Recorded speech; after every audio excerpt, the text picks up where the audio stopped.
Bu gördüğünüz soyuducu M2 SSD-ni nə qədər soyuda bilər? Gəlin test edək. Soyuducu Temudan sifariş verilib. Əgər sizin üçün maraqlıdırsa, linkini açıqlama bölməsində qeyd etmişəm. Qutu tərkibinə gəldikdə isə hər hansı bir qutu yoxdur. Yəni birbaşa paketin içində açıq olaraq gəlir. Zaten qutu tərkibində o qədər də çox şey yoxdur.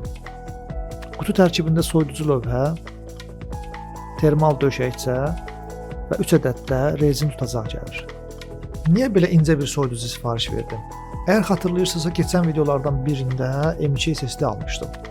Amma soyuducusu olmayan versiya idi. Bunun səbəbi isə anakart və video kartımdır. Mənim anakartım Asus TUF B450M Plus Gaming. Video kartım isə Asus TUF RTX 3060 Dual Overclock Edition'dır. Problem isə budur. Anakartın üzərində yerləşən M2 SSD yuvası ilə video kartın arasında olan məsafə təəssüf ki çox azdır. Bunun üçün məcburi olaraq incə bir soyuducu istifadə etməliyəm. Gəlin soyuducunu taxmadan öncə baxaq görək M2 SSD-miz nə qədər isinir. Hal-hazırda qarşımda Samsung'un Magician proqramı var. Bu M2 və SSD-lərə nəzarət etmək üçün lazım olan proqramdır. Burada testlər, diaqnostika və digər əməliyyatları edə bilərsiniz. Hal-hazırda sistem default rejimdədir, yəni əlavə olaraq heç bir şey açmamışam. Qeyd etdiyim kimi sadəcə Samsung Magician var. Və gördüyünüz kimi standart rejimdə əlavə heç bir şey işləmədən 30 dərəcəlik bir istilik göstərir. Bir də bunu performans testi ilə yoxlayaq.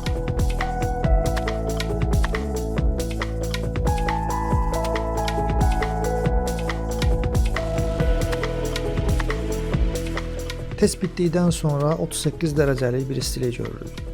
Gəlin indi soyuducunu taxaq, görək nə qədər təsir edəcək.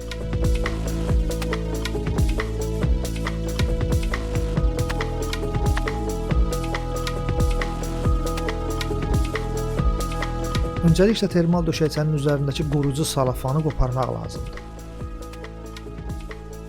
Sonra sərgəli bir şəkildə termal döşəkçəni M2 SSD-nin üzərinə yerləşdiririk.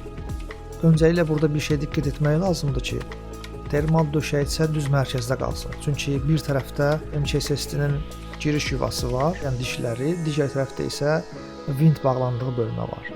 Buna görə də bunları çöldə qoymağa diqqət etmək lazımdır. Və daha sonra digər tərəfində olan qorucu salafanı da qoparırıq. Və daha sonra əgər ehtiyac varsa, soyuducunun arxa hissəsini təmizləyirik.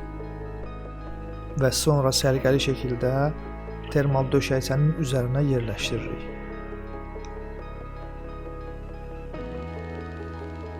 Və rezin tutacaqları da onun üzərinə yavaş-yavaş keçirməyə başlayaq. Sizin aldığınız soyuducuda biraz fərqli ola bilər, amma bunda rezin tutacaqlar var. Bunları səliqəli şəkildə üst tərəfdən yerləşdiririk ki, soyuducu lövhə ilə termal döşəkçə arasında bir boşluq qalmasın, yəni tamamilə sıxılsın.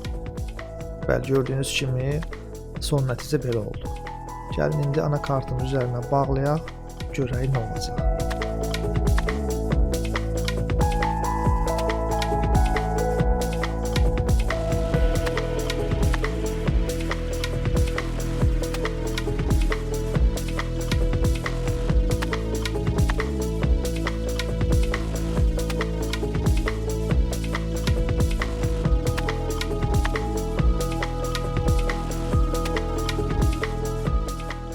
Kompüteri işə salırıq.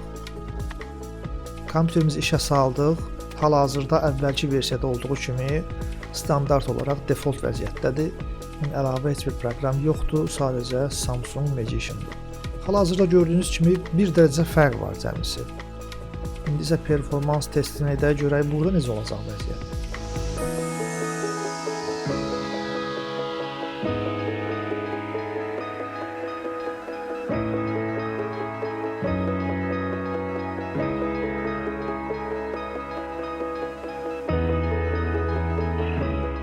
Və performans testi bitdi. Aradakı fərq 1 dərəcə oldu. Yəni 38 dərəcədən 37 dərəcəyə düşdü. Təbii ki, belə baxanda belə incə bir soyuducudan o qədər də çox fərq gözləmirdim, amma bu qədər də az gözləmirdim. İrəliləyən vaxtlarda təbii ki, vəziyyət dəyişə bilər. Çünki daha çox yük altında və ya havalar isindiyi zaman vəziyyət necə olacaq, bunu da görəcəyik. Bunları da təbii ki, sizinlə bölüşəcəm. Amma hal-hazırdakı testlərdə gördüyünüz kimi Aradakı fərq cəmsi 1 dərəcədir. Bəli, bu qədər. İzlədiyiniz üçün təşəkkürlər. Qismət olsa başqa videolarda görüşərik. Sağ olun.